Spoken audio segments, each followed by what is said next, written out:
Hey guys, my name is Deepak and this is Ashwin. And today we're going to talk to you about how we each lost more than 20 kilos of weight in the last year in a very scientific, effortless, and more importantly, in a very healthy way. So, who is this video for? This video is for anyone that wants to lose fat. You might have already started your fat loss journey, or you might be looking to start it. What we want to do is help you build a strong foundation on the science behind fat loss so that you can effectively do it. When it comes to stuff like the ketogenic or the paleo diet, the internet is full of information. What we've done is we've condensed that into a quick video so that we can help you build that foundation. Now, if you're curious about what we looked like before we started the journey, here's a picture.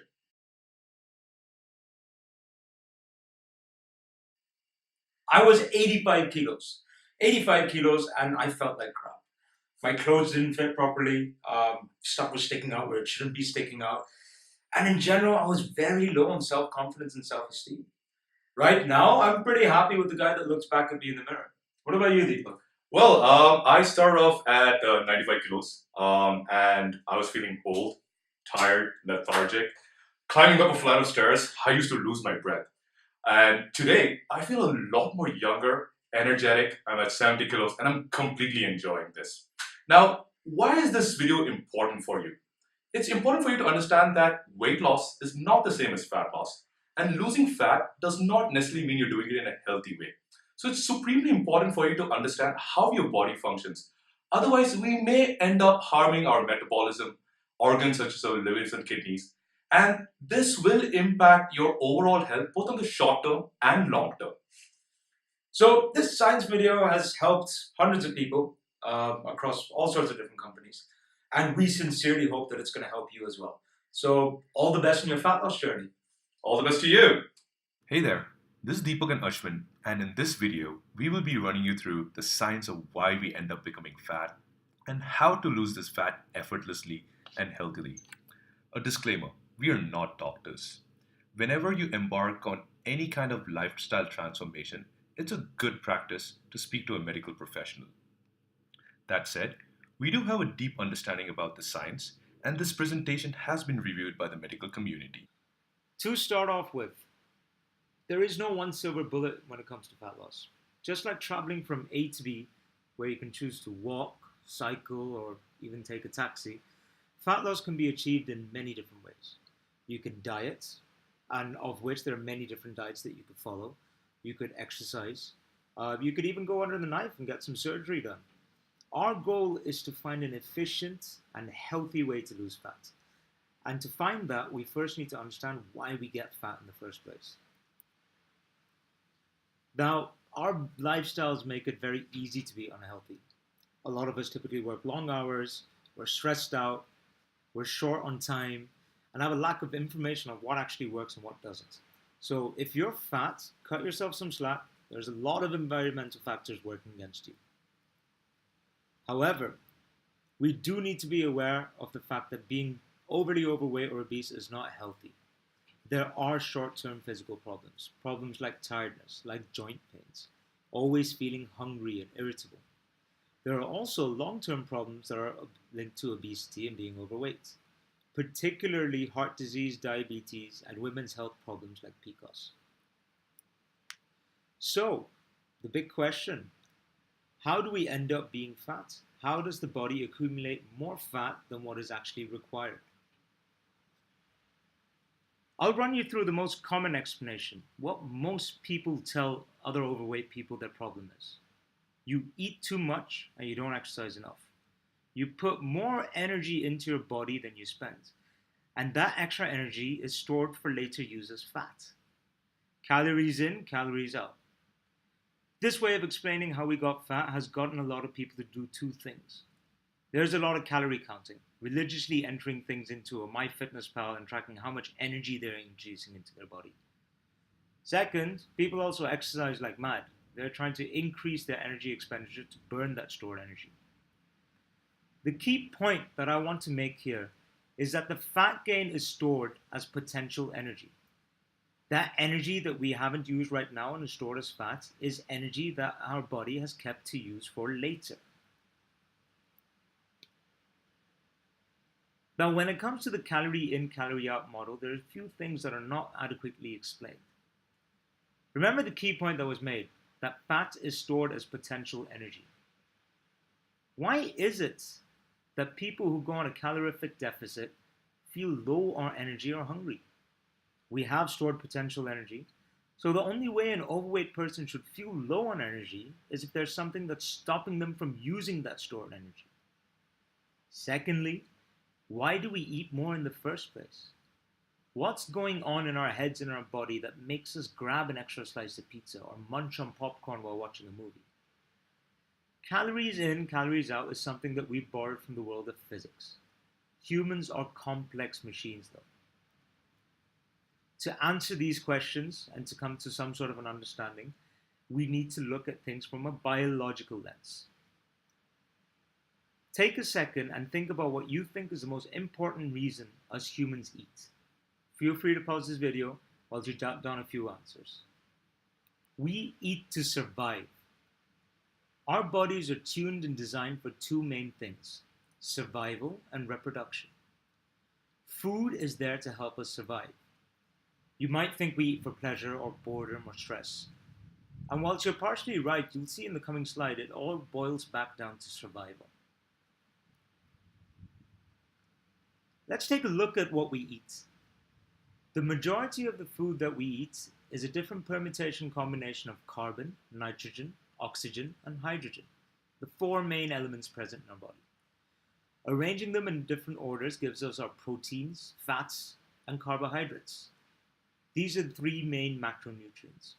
So, if you were to look at our standard food pyramid, this over here are your carbohydrates, these are your proteins over here, some fats, a mixture of proteins and fats, and vegetables typically comprise of all three macronutrients in different quantities. Okay, so let's look at what the food we eat is primarily used for in our bodies. Starting on the right hand side, there are two main functions. On the one hand, it's cellular growth and repair. On the other hand, it's energy. Together, this is what's known as metabolism, right? So the food that we eat is used for cellular growth and repair and energy, and together, that's what we call as metabolism. The digestive system breaks down the food that we eat into its most fundamental units and allows it into the bloodstream. Proteins, after digestion, is used for cellular growth and repair. Fat, after digestion, is used for both cellular growth and repair and energy. Carbohydrates, after digestion, are only used for energy. Take a second and think about that. All carbohydrates that you eat are broken down into glucose, a simple sugar, and used for energy. Here's where things get even more interesting. Our bodies are so awesome that it can make the things that it requires. The liver is the primary agent in this, but it happens across a variety of different organs and cells. There are some things, however, that our body cannot make, and this is what we call essential nutrients. Stuff that we have to eat in our diet or will have a deficiency. There are 20 different types of amino acids that our body needs to have via a diet. We have to eat protein in our diet. There are 9 different fatty acids that our body needs to have via diet. You would have heard of things like omega-3 and omega-6. These are essential. Our body cannot make it. We have to eat certain fats in our diet. There are 0, and I repeat 0, carbohydrates that we need in our diet. Our body can make its own glucose, and it does so on a continuous basis. There is no such thing as an essential carbohydrate. Proof of that is looking at the Eskimo population, who have no grains or no carbs in their diet. They survive purely of proteins and fats. A quick note on fiber: yes, we do need some fiber, but these are essentially carbohydrates that our body cannot digest. So it doesn't play a role in cellular growth and repair or energy.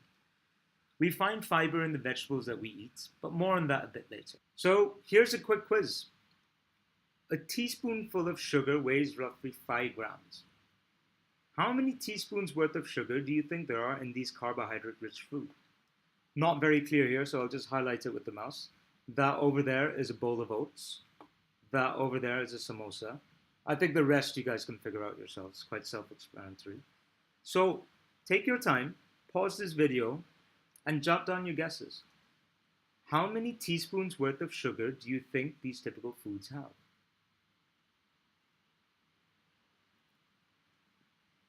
Here we go. That's how much sugar we're putting into our bloodstream when we have carbohydrate rich food. You're probably not surprised with the Coke and the rice, but your typical bowl of oats is a massive 6 spoons worth of sugar that you're pumping into your system. When it comes to a bar of Snickers and a glass of orange juice, just one teaspoon of sugar separates them. So let me give you a quick recap of what we've learned so far. We have 3 main macronutrients. They help our bodies with cellular growth, repair, and energy. Carbohydrates break down into glucose, which in turn is used for energy. There are no essential carbohydrates. Our body can make its own glucose, and our typical carby food pumps a lot of sugar into our bloodstream. The next few slides, we're going to focus on the energy parts. Recall that both fats and carbohydrates can be used for energy. So the first question that we have, what consumes the most energy in the body? Contrary to popular opinion, physical activity is not the main use of energy. Your organs use most of it. If you were to look at it from a body mass perspective, your brain weighs just 2% of your entire body, right? 2%, that's how much your brain weighs. Yet, it consumes about 17% of our daily energy. Your liver, again, just over 2% of your body mass, and a massive 19% of energy usage. Physical activity, although our muscles typically take up about 40% of our body mass, accounts for just 20% of our daily energy uses. So your basal metabolic rate, 80% of your energy goes to, determines how much energy you require on a daily basis. The other 20% is something you could influence by increasing your physical activity, but the 80% is something you have no control over. Optimizing for that 20%, like for example through exercise, is not likely to deliver great results when your goal is fat loss. Again, 80% of your energy use is just used by your organs. Another important thing to note, the 80% energy that we use, the metabolic rate, it changes from person to person. You've probably seen someone who eats like a bear but is still stick thin. They are likely to have a high metabolic rate. You've also probably seen people, or you might be someone, who just needs to look at a French fry and gains weight. That's your metabolism. People have different metabolic rates. Even twins can have different metabolic rates. Another important point to note, women on average tend to have a lower metabolic rate than men. So when it comes to fat loss and fat gain, if you're a woman, don't compare yourself to the progress that men would have. Our bodies are tuned differently. Finally, the older we get, the lower our metabolism typically. Now, on to the really interesting part. We learned early on that fats and carbohydrates can both be used as energy. So the big question comes, when does what get used? Our body exists in 3 main metabolic states: the fed state, the fasting state, and the starving state. And our organs use different fuel sources depending on which state they're in. Let's say you've just eaten a sandwich. Your body is in the fed state. Your brain, your liver, your muscles consume glucose as their energy source. The carbohydrates that you've consumed are digested and released as glucose, and your body uses that for energy. The fed state typically lasts 4 hours after a meal. Now let's move on after 4 hours. Your body is now most likely in the fasted state. The sugar from the food that you've eaten is used up, and certain organs switch to using fats as their primary energy source. Your brain, however, which is still a massive 17% of your energy expense, still runs on sugar. Moving on past 24 hours, this is when your body typically enters into a starving state. Ketone bodies start fueling the brain and the rest of the body.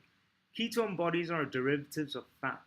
The liver breaks fats down into further smaller particles so that it can be used by organs such as the brain. Fatty acids continue fueling the muscles. Your liver starts using some of the proteins that's available. usually through muscle degradation. That's why starving people don't look fit when they're previously fat. They look malnourished. So now the even bigger question, why does our body do this? A popular theory is that it's due to evolution. Back in the day, we were cavemen. There was no certainty of food. Food had to be hunted, and hunting was always a hit or a miss game. Sometimes people would come back from a successful hunt with a juicy boar, other times it had nothing. Our body had to manage itself in different states. We couldn't always be in the fed state, so our body needed a backup for the fasting and starving situations. Let's fast forward to modern day. Our availability and access to food has evolved dramatically faster than our bodies have. We no longer need to hunt. We've got apps delivering us whatever food we want at whatever time we want. We are constantly eating. 3 meals a day, one every 4 hours, breakfast, lunch, dinner. This is something that mankind invented to create and fit to factory working schedules. How does this affect the way energy is used? Let's go back to the slides with the metabolic states. We are always in a fed state. And look at what our body mainly uses as energy when in a fed state. Glucose from the food that we eat. So my question is, where is the opportunity for fat to come out and be used as an energy source if we're constantly putting ourselves in a fed state? We've learned so far that the body has two fuel sources, glucose and fats. We have also learned that different fuel sources get used by the body under different metabolic states. Now, how does the human body know when to switch these metabolic states? That is, when to use glucose as a fuel source and when to use fat as a fuel source. To understand this, let's take the example of Big Joe. Big Joe weighs about 95 kilograms and has about 20 kilograms of excess fat. Now visualize these two fuel sources as two fuel tanks inside the human body. Now, the average human can store about 100 grams of glucose in the liver and 500 grams in the muscle. Each gram of glucose gives us about 4 calories. So Big Joe here has a glucose fuel tank with about 2400 calories worth of energy. On the other hand, Big Joe here has about 20 kilograms of excess fat. Each gram of fat is about 9 calories. So Big Joe has this really big fat fuel tank with about 180,000 calories worth of energy. Let's find out now how the body figures out which energy tank should be used. The energy management center for the human body is located in the brain. The brain, via special chemicals called as hormones, understand the energy levels and the nutrient levels in the body. The chief hormone that determines the usage of glucose or fat as fuel is insulin. Now, a lot of you might be familiar with the term insulin. You would have heard it being commonly associated with diabetics. Let's understand the role of insulin. Insulin is a hormone whose primary function is to reduce blood sugar levels. This is part of the body's self-regulation mechanism to have ideal operating conditions. Just like how your body maintains your temperature at 37 degrees Celsius. If there is too much sugar in your blood, the pressure on the blood vessels increase. This continuous high pressure over long term would damage the blood vessels and consequently the organs. Too less, and the body doesn't have enough energy to fuel the brain. This is when your brain triggers to you saying you're hungry. In certain cases, when blood sugar levels drop too quickly, the lack of glucose to the brain makes you feel faint and giddy. This is why when people are feeling dizzy, we give them a quick dose of glucose. So every time the blood sugar level goes high, the brain requests the pancreas to secrete insulin to bring back glucose stability. Now let's see the insulin cycle. When Big Joe's glucose tank is going low, the brain communicates to the body that it's low on short-term fuel, asking the body to eat. We would eat a meal which consists of carbohydrates, proteins, and fats.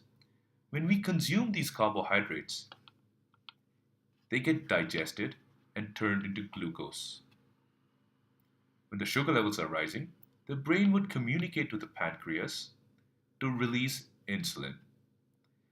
Insulin would now circulate along with blood glucose and help them to enter into cells so that they can be used or stored as energy. Think of insulin as a key to every cell's door. Without insulin, glucose cannot enter into any cell.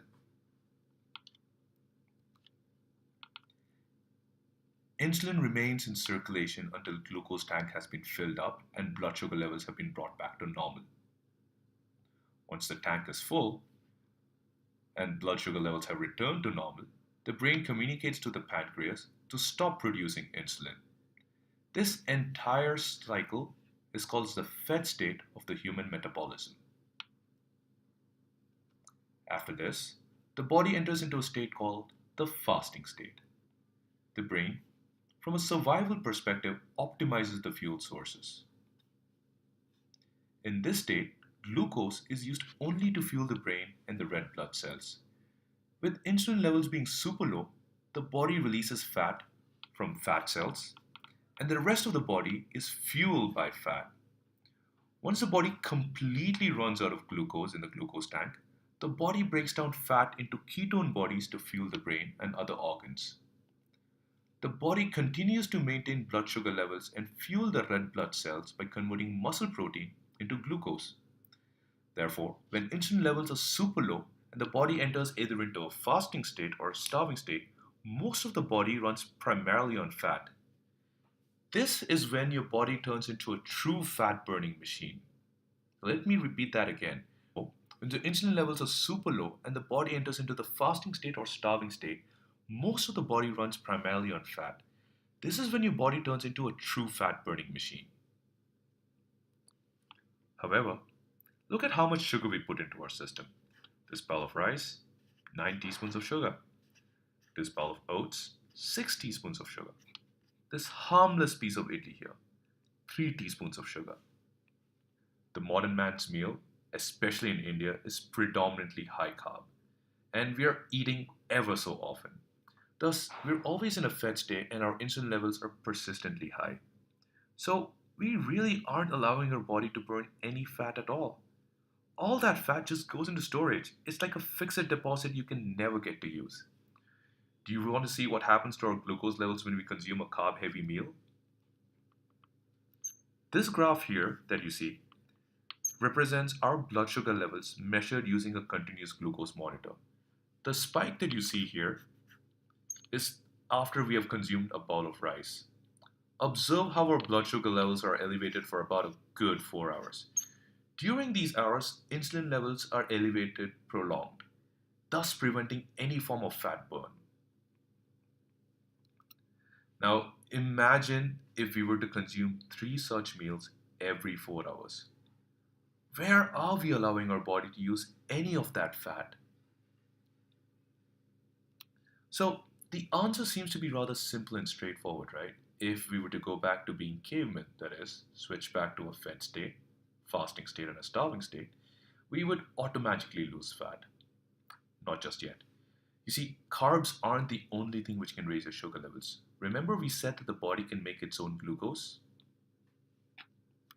Now, when the body is under stress, the brain, in response to the evolutionary fight or flight, communicates to the adrenaline glands to release adrenaline. As cavemen, when we used to go hunting, we could also get hunted by predators. So when adrenaline increases in the body, another hormone called as cortisol is triggered, which in turn initiates glucose production via gluconeogenesis. This sudden influx of glucose would give us that quick boost of energy to outrun our predators. Today, however, it's not predator attacks that stress us out. It's being in traffic with everyone honking like crazy. It's your boss going ballistic on you. It's your angry spouse. Today's environment has an amplified number of stresses. All these result in your sugar levels being elevated. And what do we know happens when your sugar levels are high? Fat doesn't get burned. Well, if you thought that the complications ended there, wait, there's more. The very same brain that is responsible for managing the energy system is also a supervillain. Every time you eat sugar and fat, the brain releases a chemical compound called as dopamine, which is responsible for building habits from a survival perspective. The way it makes us build habits is by making us experience a pleasurable feeling. That feeling when you have when you indulge in a decadent chocolate brownie, or eating that delicious ice cream, or having those salty French fries. The answer to why such a system exists lies with evolution. You see, back in the day, availability of food was scarce. So every time the body came across food, the brain would ask it to load up on sugars and fat so that in the event there's no food around, internal reserves can be used for survival. But in the modern day, at the press of a button, you have food available at your doorsteps. You open your refrigerator, there's food. You walk into your kitchen, there's food. You step outside of home, and there are a ton of restaurants with food. This sudden availability of sugars and fats has made the brain go haywire and has got us addicted to them. Hold on. Are you asking me if I said the word addiction? Yes, you heard that right. Our brain gets us addicted to sugar and fats, just like cocaine. Now, let me show you how your brain actually responds to cocaine and sugar. On the left is your brain on sugar, and on the right is your brain on cocaine. Mind blowing, right? This is what happens to you when you consume sugar. It creates the same kind of addictive responses. Where else have you experienced dopamine? Well, when you scroll infinitely on Instagram, or when you keep playing slot machines, or when you're playing Candy Crush Saga. That's your dopamine at work making you do more and more of these kind of activities which help you derive pleasure. That's the science of addiction. So, to sum it up, we end up becoming fat because of increased levels of insulin and dopamine addiction to energy dense foods. Let me repeat that again. We end up becoming fat because of increased levels of insulin and dopamine addiction to energy dense foods. So, how do we address fat loss? We must use a multidisciplinary approach. 1. A sustainable diet habit which keeps insulin levels low for fat burn. 2. A diet habit that addresses craving and stress related eating. 3. Habits that need to be built for managing a stress free lifestyle. So, if your question is, what kind of diet helps us keep our insulin levels low and keeps us satiated? The answer is a low carb, fat to satiate, and a moderate protein diet. We will explain what each of these terms mean. A low carb diet is one which mimics the metabolic state of starvation without actually depriving the body of energy or nutrition. In this condition, fat burning is maximized as most of the body runs on fat or fat derivatives known as ketone bodies. Now, how much is low carb? Enough to trigger a state of ketosis. This varies from individual to individual, but for most folks, it ranges between 20 to 50 grams. How much is 50 grams? 2 bananas. Just eating 2 bananas would prevent you from entering into a state of ketosis. Now let's have a fun quiz, shall we?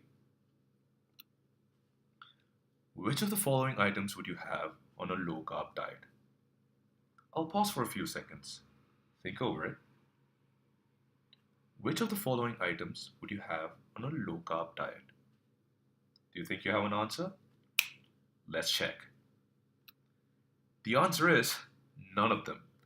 The point we're trying to make here is most of us have grown up with limited information on the nutritional value and the components of the food we eat. Dal, for example, is a great source of proteins, especially for vegetarians in India. True, but dal is not 100% proteins. It is a composition of carbohydrates, proteins, and fats. And the carb component of dal alone is a whopping 63%. Now, why do we have fat in these diets? Fats serve two purposes. One, to satiate you, that is, to make you feel full. You remember that feeling you get when you eat fatty food like pizza, you feel stuffed? That's what fat helps you with, to make you feel full. The second and most important is to provide you with energy. How about proteins? Well, proteins need to be had in moderation because proteins cannot be stored by the body. Also, excess protein gets converted into glucose, and that really does affect a low carb lifestyle. Third, too much protein puts a lot of stress on the livers and kidneys, and that is really not a good thing. Now that we know about proteins, carbs, and fats, let's go to the most popularly asked question. Is this a balanced diet? Before we answer that, we must first understand what a balanced diet is. A balanced diet is one which has the right amount of macronutrients and the right amount of micronutrients to both fuel and help cells function efficiently. Now, from that perspective, a low carb diet is a balanced diet. However, it's slightly more challenging. The reason it's challenging is because some of the most traditional food items that we're used to consuming cannot be had anymore. So, in order for you to make your diet balanced, we should plan out our meals effectively. Now, if you're wondering what a low carb diet journey looks like, look at this graph. Assume that an individual starts off at 2500 calories as their energy requirement for the day. Before you start your low carb diet, most of your energy comes from carbohydrates. When you start a low carb diet, in the first 4 weeks approximately, you'll be switching your fuel sources to external fats, keep your carbs to a minimum, and just about enough protein to maintain your muscle form. As you progress through your journey, your body will be primed to consume more of your internal fats as a source of energy. Now, you have to understand that as you continue to lose fat, your metabolism will reduce.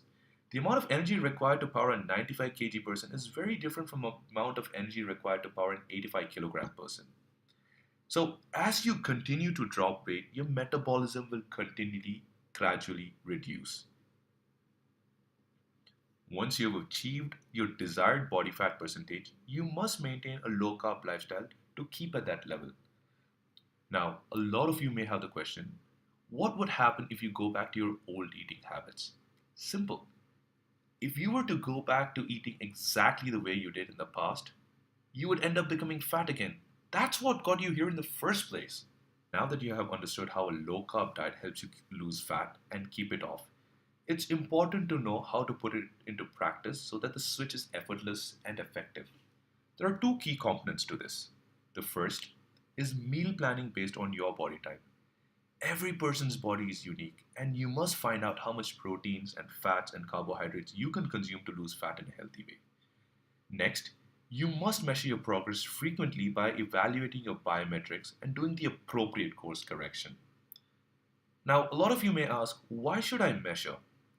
Let me give you a parallel. Would you fly an aeroplane blind? You could, and you will technically be flying, but where you may end up may not be the most desirable place. Now that you've understood about how the body functions and the principles of a low carb diet for fat loss, if you do decide to embark on this journey, the very first thing you must do is get your body checked through a blood test. It's important to know the state of your body before you begin so you can make the right changes, and more so, to see how well you progress at various stages of this journey. Well, we hope this presentation helps you with your fat loss journey as it has with others whom we have helped. If you do need help in talking to doctors who practice the low carb diet to evaluate your blood test, you can message us and we can help you connect with those doctors. Also, if you'd like to speak to us and understand more, feel free to reach out to us. So, all the best with your transformation journey. Signing off, Ashwin and Deepak.